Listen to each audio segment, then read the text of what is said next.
Sementara itu ditemukan adanya luka jeratan di leher. Sesudem tim kedokteran forensik Rumah Sakit Bayangkara Muhammad Hasan Palembang meriksa jasad narapidana yang ditemukan tewas di jero sel tahanan. Namun dokter belum nyimpul ke korban bunuh diri apa tidak.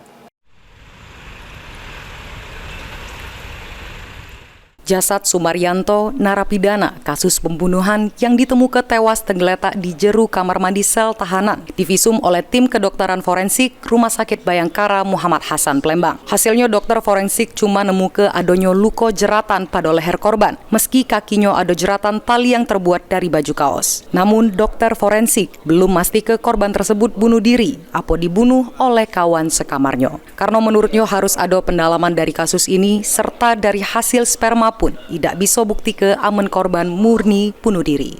Iya benar, dikali sangkaman di leher itu. Di kaki ada juga dong? Ada juga tadi. Itu luka-lukanya dong? Lukanya hanya di leher itu lah ya. Berarti kan kalau dari hasil pemeriksaan luar terindikasi untuk bunuh diri atau gantung diri. Nah itu aku nggak tahu aku jadinya. Karena belum kita dalam kan, belum bisa dalam, belum tahu. Tapi kalau untuk tanda-tanda bunuh diri dari tubuh korban sendiri dong? Kalau tanda-tanda bunuh diri itu memang ada, tapi tanda-tanda yang lain juga ada. Jadi aku bingung. Seperti sperma keluar ada juga? Ada, tapi sperma itu tidak jadi patokan tuh mati bunuh diri. Karena kalau memang orang yang dalam keadaan mau mati, kalau memang spermanya dia punya kandung penuh, pasti keluar. Lambungnya penuh atau ususnya penuh, pasti juga keluar. Tergantung, jadi nggak tanda pasti.